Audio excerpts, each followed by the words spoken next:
Hey, what's up, guys? Dr. D here with another mixing lesson. Today we're going to be continuing mixing that funk song, Feeling is Easy, from Funky Business Represent. What up? So let's get into it. All right. So last time we mixed the drums and was just listening to the drum tracks, and I'm pretty happy with how the drums are sounding. I think we did a good job. So what we're going to do here next is get into mixing the, here we go. There's the drums. Sounding pretty good.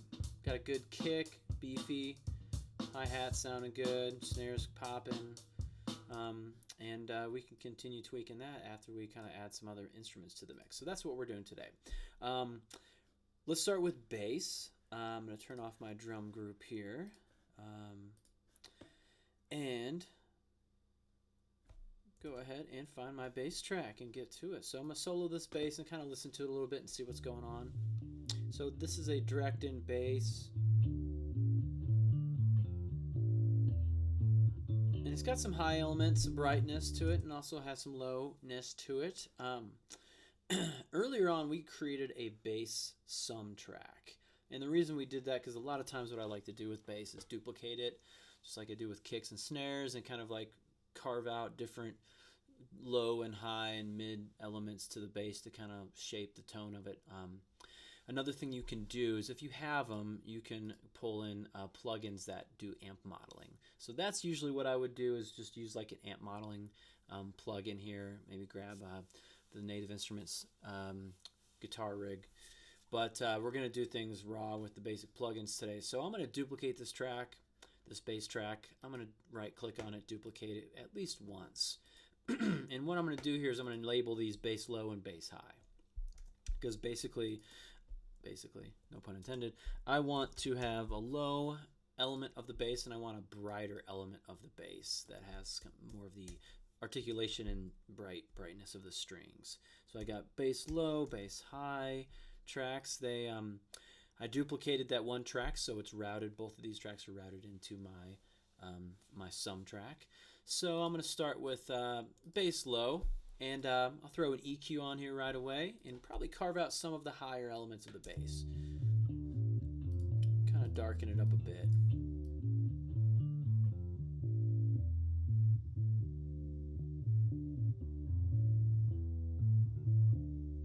So I want to kind of have a soft low pass filter here. I don't want to do too much harshness, but I do want to bring out some of the low end and carve out some of the high end. I'm also going to fish around here with and see what I got as far as tones go with a notch filter, kind of a narrow Q notch filter. So I'm going to start with that, kind of just fish around, see what I'm listening for, and see what I have going on here. So there's some punchy low end around 80-ish hertz. 90.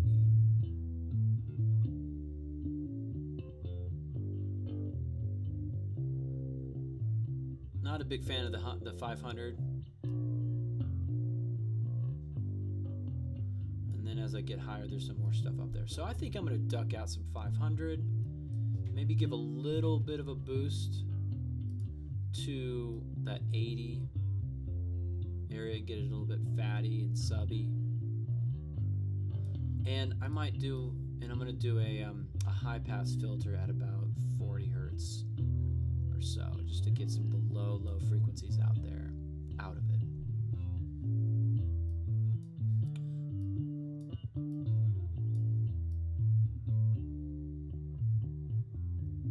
Okay, so I've got a dark bass. I pulled out some 500, rolled off a lot of the highs and some of the lows with a very steep curve here. So that's what I'm going to go with right now. I'm also going to grab myself a plugin, a dynamic compressor plugin, and throw the Bomb Factory 76 on here and see what I got. So I've got attenuation right out of the gate. One thing that's always good to do when you start using compression and EQ is bypass the filter, listen to it, or the plugin and listen to it A and B.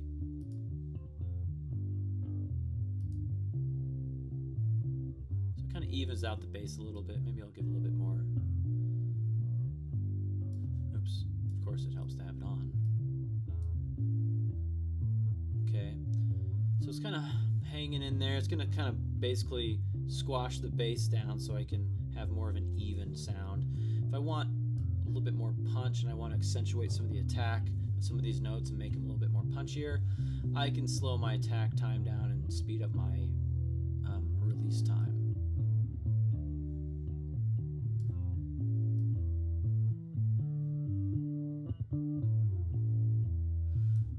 Okay, so yeah, that seems to be okay. My level's about 10 dB on my meter, so not too hot, but it's definitely a little bit hotter. Okay, so on the high bass, I'm going to do kind of the opposite, and I'm going to try to bring out some of the upper frequency elements of the bass guitar and mix these things together to taste. So I'm going to grab a high pass filter and kind of get out the low stuff around everything below like 200. I'm just going to kind of get out. Now I'm going to kind of fish around for some of the frequencies I might choose to boost or cut. So there's some string sounds around 1K. Nothing really up here too much. Okay, so I might just chill with that. That's not bad. Okay, so these two things together, I might start with the low side of the bass. Solo both of these. Oh, sorry, wrong track there. There's my low bass.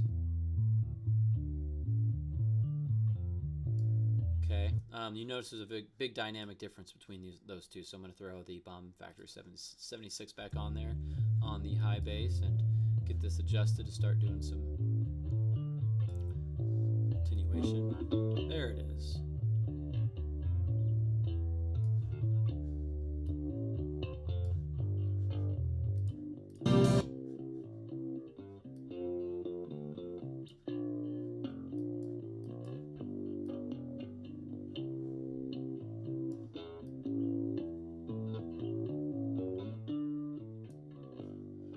Okay, another thing, if you're wanting a little bit more bite out of your bass, one of the things you can do here is put a distortion plugin in here. So if I grab from the harmonic category that Sans amp, this is kind of a cheater way of getting a little bit of growl, a little bit of buzz onto the upper frequencies of the bass.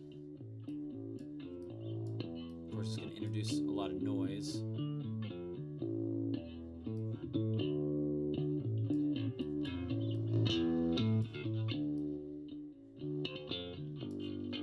Maybe I can compensate some of that noise that is just introduced by using a low-pass filter.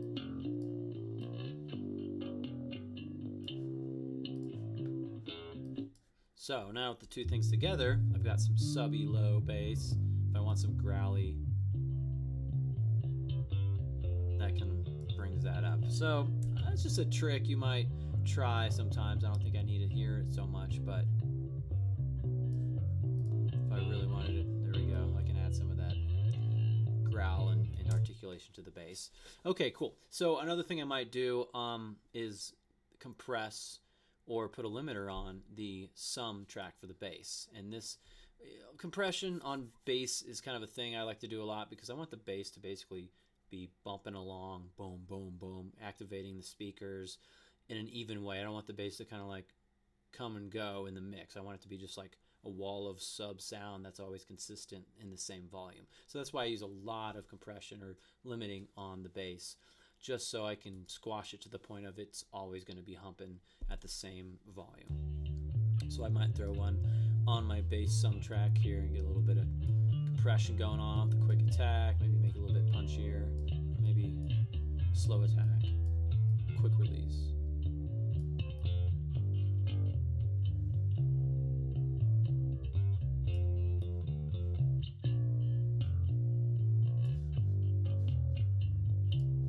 Okay, so got some compression on the bass there, and now I'm going to throw it back in, throw the bass in next to the drums, and see what all this stuff sounds like together. There we go.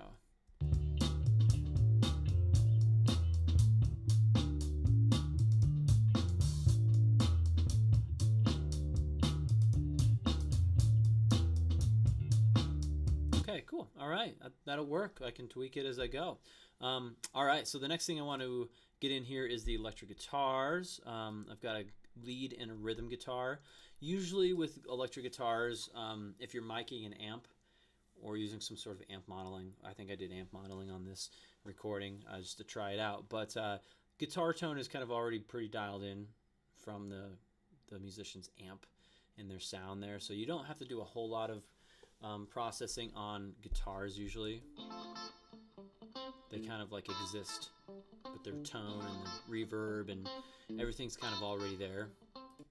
So I don't really have to do much other than maybe some light compression, maybe some EQ correction if I need it. But literally I'm probably going to leave that guitar sitting where it's at. And then let's go to the organ here. So we've got an organ. Let's find some organ playing on the track. Looks like we got some right here.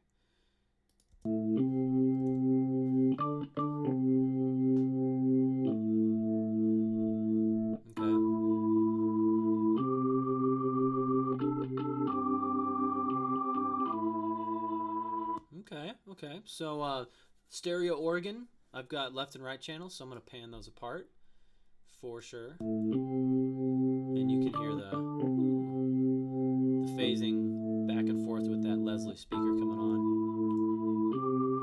Okay, so one thing you can do with this, if it's a little bit too low in the lower frequencies, we could address some of that with a high pass filter. And I would probably do that more so maybe on the organ sum. So I'm going to throw a EQ on the organ sum, EQ 7, and a compressor as well. Where'd this go? Okay, EQ 7. Try this one more time. Okay, so there's my EQ, and I'm going to add a compressor as well, just because I always do that. EQ and then compression. Okay. Got a little compression going. It's probably good for there.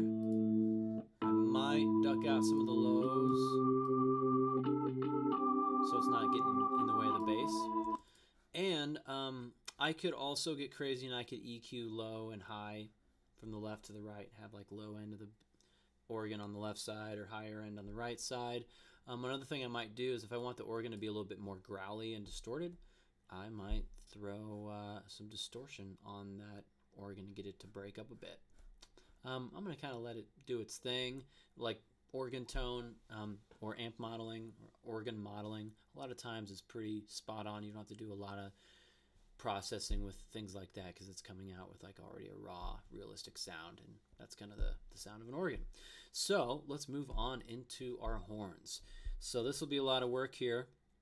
Looking at my horn section and all my horn tracks, I've got quite a lot of bit of horn stuff going on here. I've got the sax solo track, which is just a solo at the end.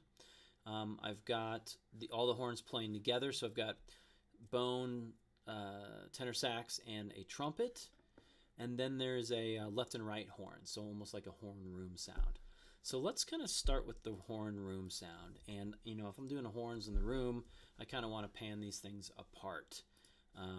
So let me grab the two horn tracks, room horn tracks here, and find a spot where they're playing.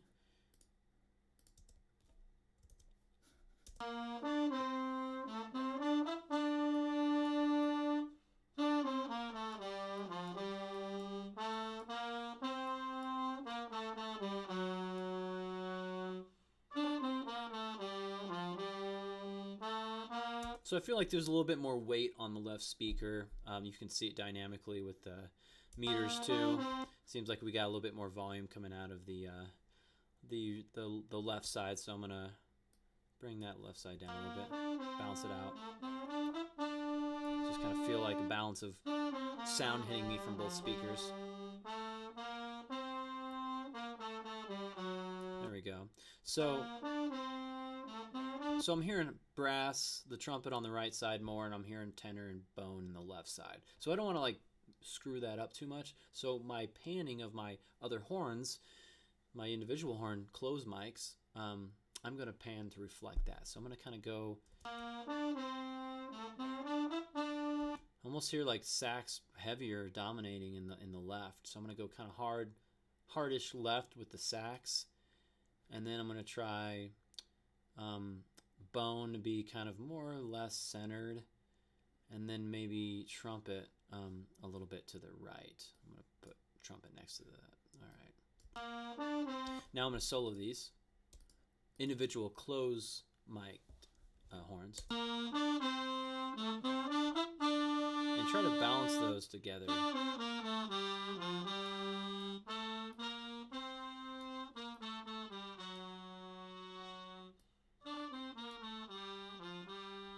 want the same feel of the room reflected in the individual close mics.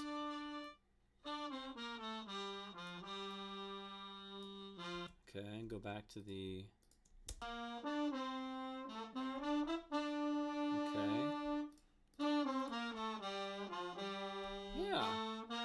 Okay, cool. I'm not going to mess too much with these either. You don't need to EQ everything and compress everything. Sometimes I get in that habit. But these horns sound pretty natural and sound pretty good the way they are. So I'm going to kind of leave that and maybe do some subtle EQing if I need on the sum track and subtle compression on the sum track. And I'm going to try to blend the room pretty well in with the horns close mic'd. So,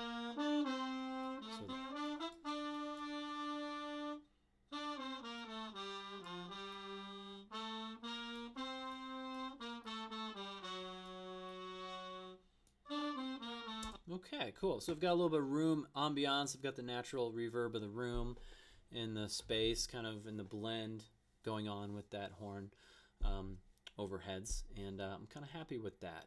So I'm going to leave my horns the way they are, and maybe tweak some things on the horn some once I do a remix of everything. So moving on to one of the most important spots, my favorite, the lead vocal. So let's get into the lead vocal and see what we got. So I'm going to find vocal track, maybe one of the choruses or something, and loop the main vocal line. How about a verse here? We'll do this verse section here, and see what we got going on here. Of what you mean to me, but look into my eyes, and I'll tell you silently. Okay, so before I jump into EQing and doing all kinds of stuff, let me listen to a couple of these reference tracks and see tonally what is going on with some Sharon Jones or some Amy Winehouse. So let me solo that. But every time I see you, darling, but passion may be disguised, but every time I see you. Oh, not that. Walks away, the sun goes down, he takes the day, but I'm wrong, but feeling easy. So one thing I don't want to do is make the voice harsh. This is a bad habit when you start throwing EQs and you're like, oh, high pass filter, oh, take out 4K or add 4K. It's really easy to make something too harsh. So I want warmth. That's kind of a warm vocal sound already. I might trim out some of the low frequencies of her voice, maybe.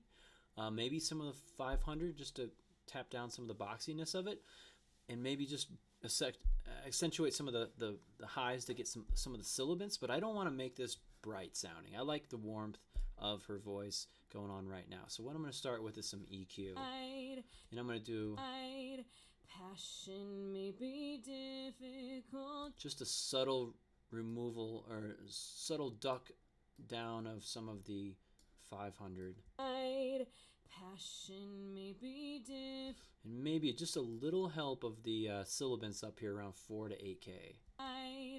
Passion may be difficult to say, but feeling easy. So that was too much. Yeah, you take off too much of that mid-range, and it takes the boxiness out, but it also starts to make it harsh. Passion may be Weird. difficult to say. passion may be difficult to So you're hearing. hide. Passion may be difficult to say.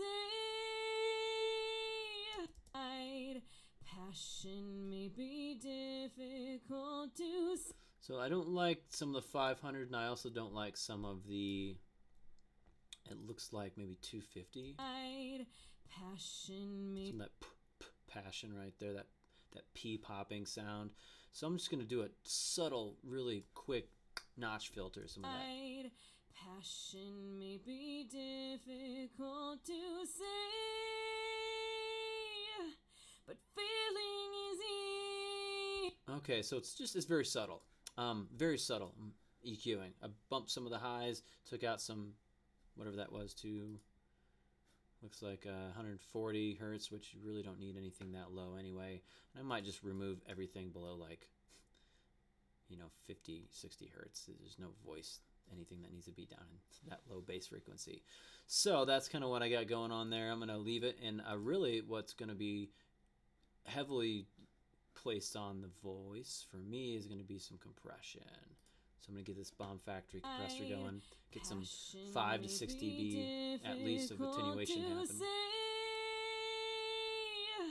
But feeling is easy. Okay, there we go. Let's try some short attack, which is going to cut off some of the articulations. Passion may be difficult to say. And then maybe a longer attack is going to be something that accentuates some of the attack and articulation. Passion may be difficult to say, but feeling is easy. Let's try a quicker release so I can get that needle bouncing a bit. Passion may be difficult to say, but feeling is easy. You'll make. Yeah, I want that needle to kind of sway back and forth with the syllables and consonants of the word rhythmically, so that it's actually compressing and shaping.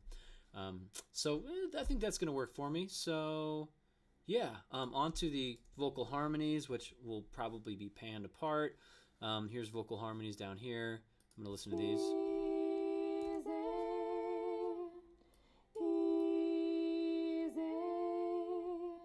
Okay, so those have already been processed. It sounds like they've got EQ and effects and whatnot on them. They're kind of dark, but put those up next to the voice. You'll make it easy. Feeling is easy. You'll make it easy. Oh. Okay, so my voice is hitting about 10 dB below unity. Not bad. I might juice it a bit. Let's see how things sound in the mix. So what I'm going to do first is I'm going to do a complete kind of remix of this and then like compare to my reference. But what I'm doing is I'm going to start with the voice all the way at unity, and I'm going to throw down on my sum tracks. This is basically what I'm going to do, is focus my attention on mixing from the sums. So I have like one fader per group of instruments. I'm happy with the instruments sounding how they are in their own families and their own groups. So I just need to balance those with all the other instruments to build my mix. So I'm going to start with the voice all the way up. I'm going to tear down the horns. I'm going to tear down the organ. I'm going to tear down the guitar. Tear down the bass and the drums. And I'm going to start with voice. And then I'm going to slowly bring up my drums with my voice. Of course, I need to unsolo that. There we go. Okay. Let's try that again. Holy cow. Mute my... Oh, there we go. Okay. You'll make it easy. Feeling is easy. You'll make it easy. Oh. Easy. You'll make it easy.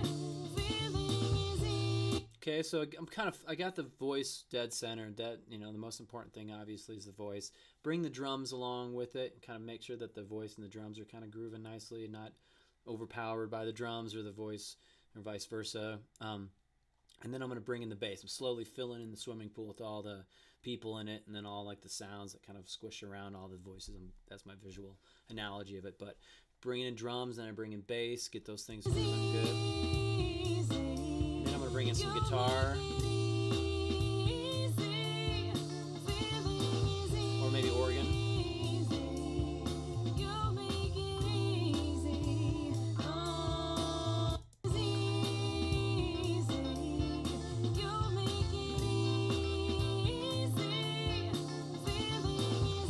And then some horns.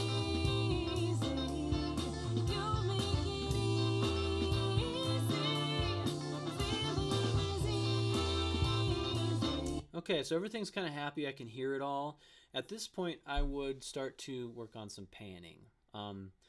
With all the instruments, if they're not already panned, it looks like I panned harmonies for the voice. I got organ panned hardish left and right. I got my horns kind of spread apart a bit. Organs panned. Guitar is kind of dead center. Couple options.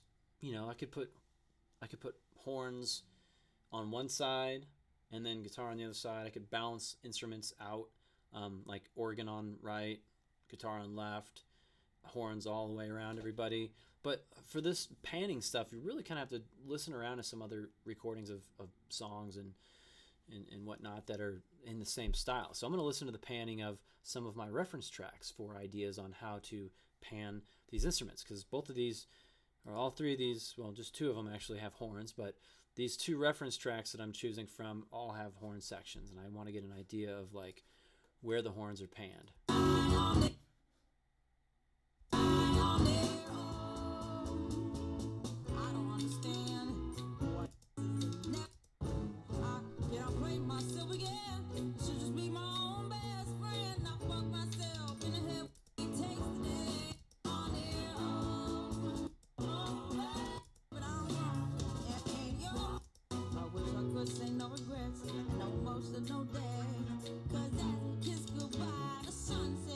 So I'm hearing guitar really far on the right side of that Amy Winehouse recording.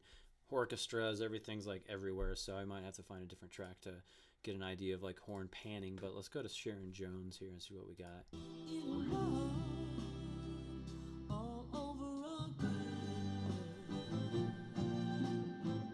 So on Sharon Jones, she has horns on the right, and the string section, the organ on the left side. So it's like guitar, organ. I could do guitar on right, organ on left, or vice versa. I kind of like the horns in the middle, but I could also throw horns on the left side and have those kind of balance out the organ on either side. So this is kind of the context that you're trying to put things in and check yourself. So I'm going to try a couple different ways with that, see what the horns sound like if I maybe throw the horns more on the left side of the mix and then balance it out with organ on the right side. That might be kind of cool. Let's see what that sounds like. And I can do that pretty well from the sums. I probably want to go back in here, but let's just try it with the sums.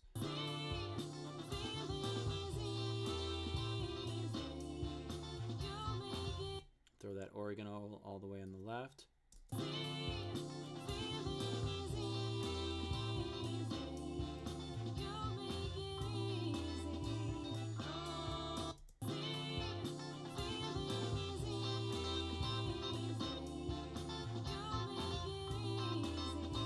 So that's kind of cool. I got horns on the right, pumping away. The guitar is chanking away on the other left side. So there's some interplay between left and right of the horns and the guitar. Organ is kind of just a big pad, which still works pretty well with the guitar on the same channel because organ's just pads while the guitar is like chunky, bright, percussive rhythm stuff. And then the horns are kind of pumping away on the right.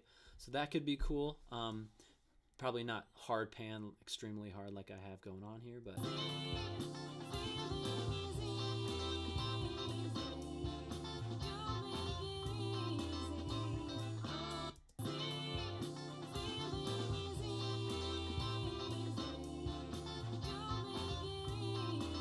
maybe a little bit more voice. I might pump up the compressor a little bit on the output.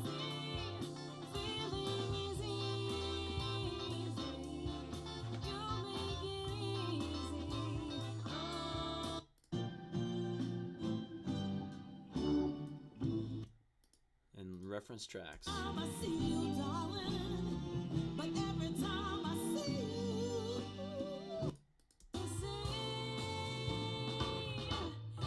feeling is easy. You make it easy. Oh, I don't understand. Why do I stress the man? Okay, so yeah, at this point you're going to continue kind of mixing with your reference tracks, listening for panning. And the next thing you're going to want to do is do some reverb. We haven't done any reverbs yet. So when you listen to reverbs on other recordings of the same style, you might choose to use warmer reverbs that have more of a vintage kind of tone. I'm noticing a lot of brightness when I compare this to the Sharon Jones. Like the Sharon Jones recording is very dark and kind of like analog sounding, while the Amy Winehouse is a little bit brighter, and then ours is pretty bright. So that's stuff that I might do correction-wise as far as EQ and overall warmth or brightness of the recording. I might address some of that on my submix track, where I will throw on an EQ, and I'm going to use some limiting to basically juice this up to the commercial level.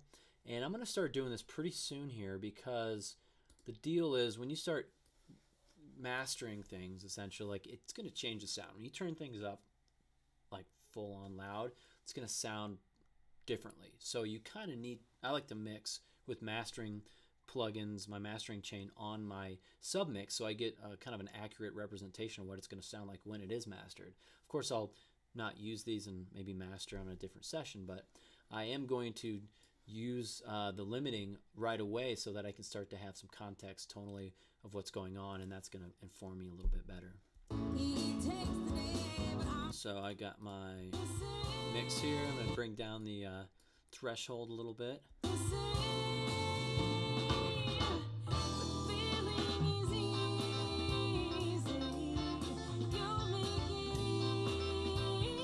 Okay, that's not doing much yet, but I'm going to duplicate that master, or that maximum. I got two of them now.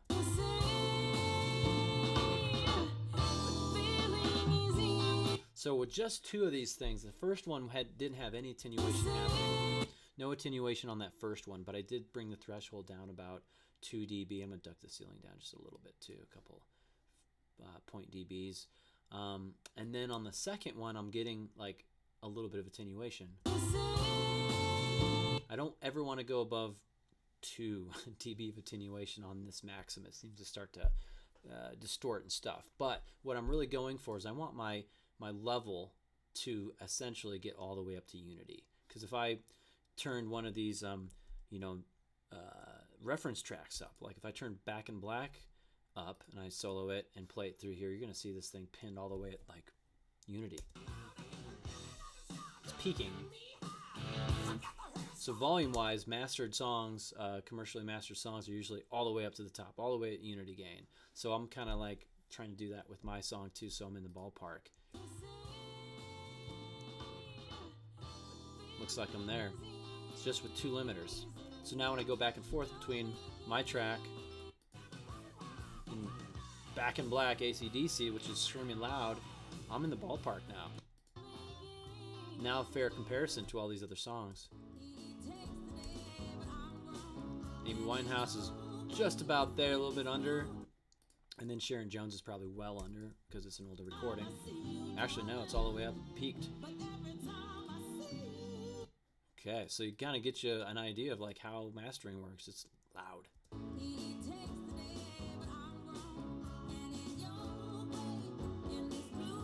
I even juiced the Amy Winehouse just a little bit to get it even with mine.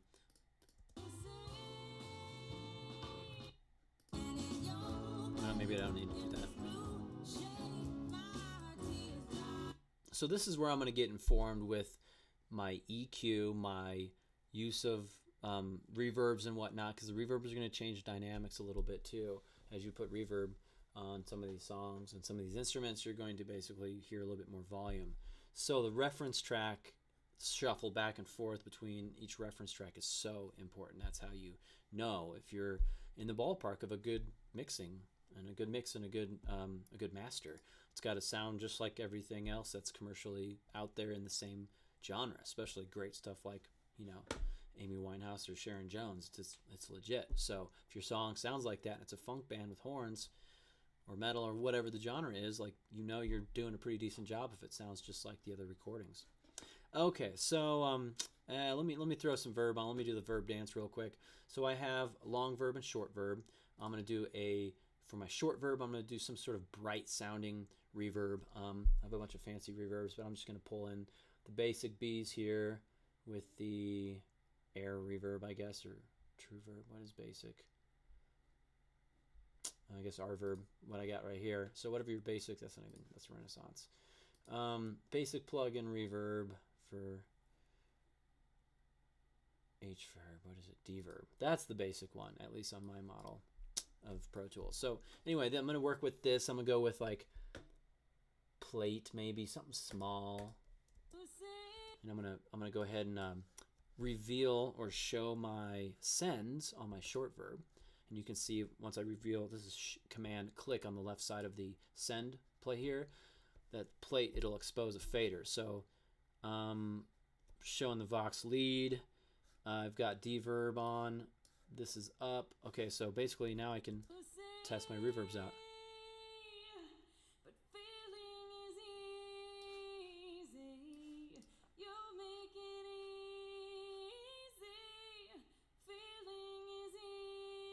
It's not bad. I kind of like it. So as far as short verb, bright short verb, that's kind of a smaller space reverb. I'm going to go to the long verb now, and I'm going to go for something a little bit more dark. So I'm going to grab the reverb, the same reverb plugin, the R verb, and I'm going to, no, sorry, not R verb, D verb, the other letter. Okay, and then I'm going with room, something dark. Let's see what this sounds like when I crank it up. Turn down that short verb, and then turn up the long verb.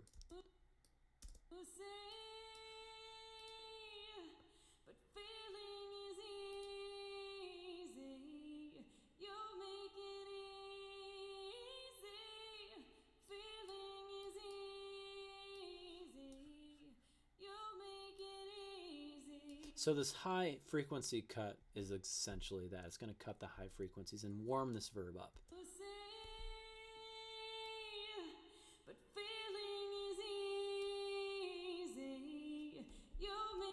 So I'm going to do quite a bit of that. This is at almost 3K. I'm rolling off the high frequencies of this reverb, which you could also do by, you know, throwing an EQ in line right before your reverb. It's just kind of the same thing. It's like putting a low pass filter on the signal that's coming in before your reverb. So I would a lot of times do that, but I don't need to because a lot of reverb plugins have some sort of high frequency cut. Okay, so it's not bad. Got some brightness here with the short verb. Warming up with some big reverb. It's dark.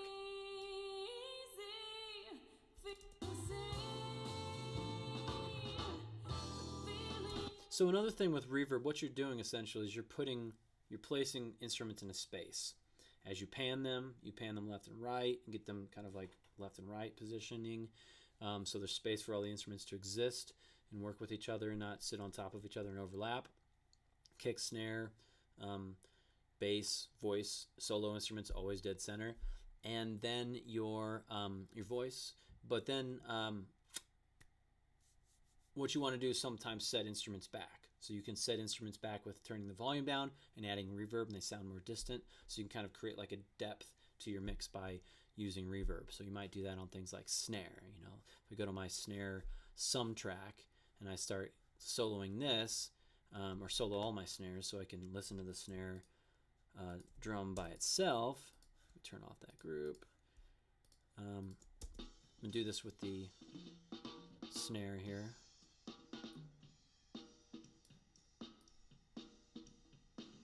Put the snare a little bit back in the mix.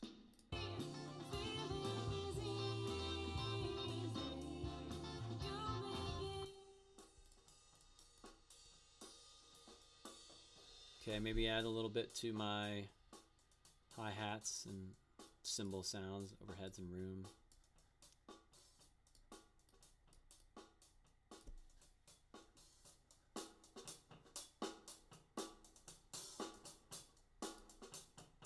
Can pan the reverbs as well, get them a little bit wider. All right.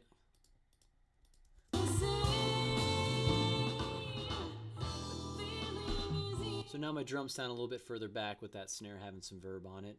Don't usually do verbs on bass or kicks or anything like that. Guitar's already got that. Organ's got probably no verb. I'm going to put the organ back. Give it some... oops.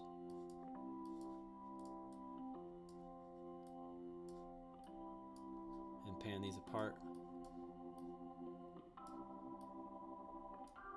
Actually, I'm going to do organ on the left side, so I'm going to turn both of these left channel. There we go. Okay, I'm liking that. And then we got the horns going on here. I might do the horns. You can always do reverbs on the sums too.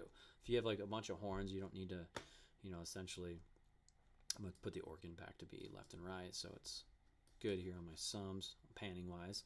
And then, where was that? Okay, yeah, horns. So if I solo my horn group, and where's my horns at? Boom, there's my horns. I can do reverb here.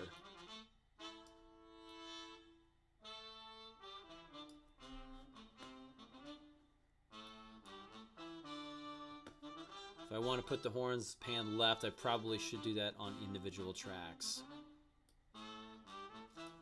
Oh, maybe I was doing them right, actually.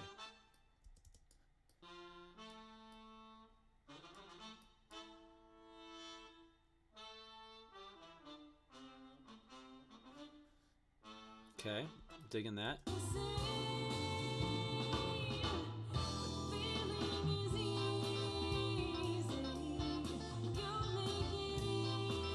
Okay, cool. I'm happy with all that. Horns got verb, guitar's already got verb. I want to listen to the guitar solo and the sax solo next and make sure everything's working well with that. So let's do sax. Use the sax solo at the end.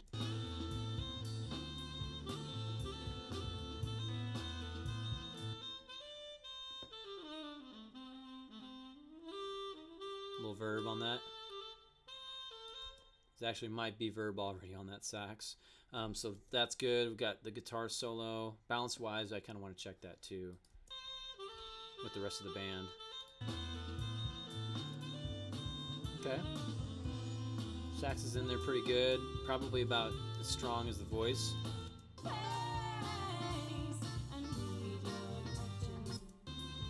Yeah, it's about dynamically the same. I want to check the guitar solo as well because the guitar is basically a lead instrument with voice at that point too. So.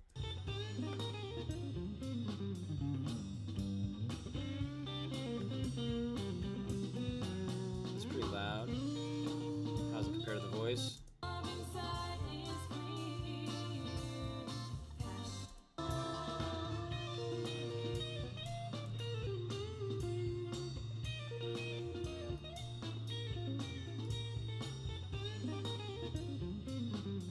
Okay, so I'm hearing more guitar out of the left speaker, and that is because I panned my guitar with the sums. So I need to throw the sums back to their normal left and right stereo panning situation over here.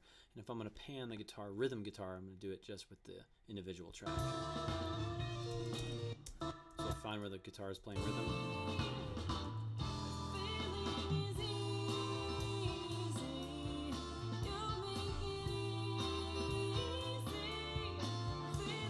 Okay, cool. So I got horns, guitar on the left, horns right. The lead guitar, let's get that balanced. Now we're dead center.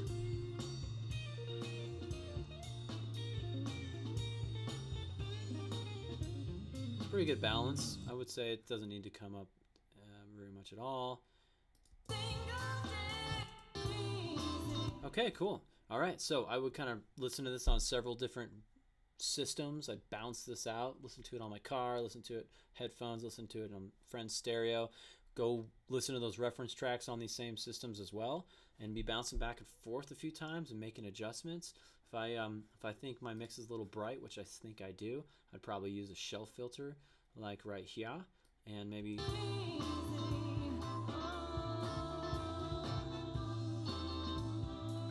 darken it up a bit. so it's not so harsh. And then compare it to my reference, Sharon Jones.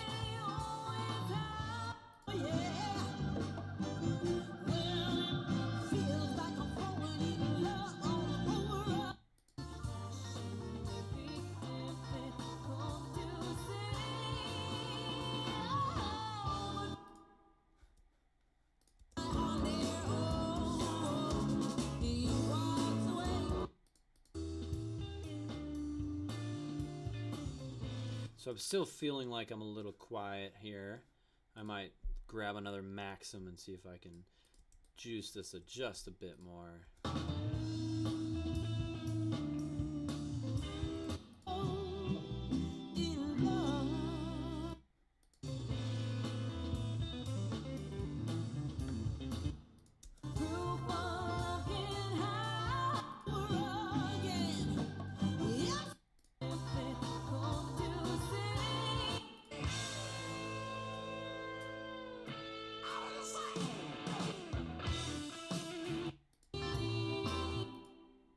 Okay, cool. All right, so I'm in a ballpark here.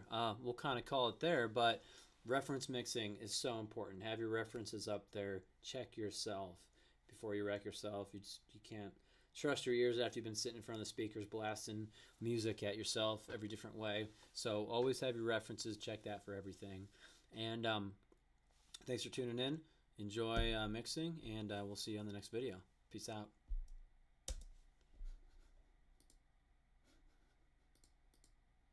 All right, cool. Thanks for tuning in. That'll conclude this episode of mixing, and hope you guys learned something, and we'll see you in the next video. Peace out.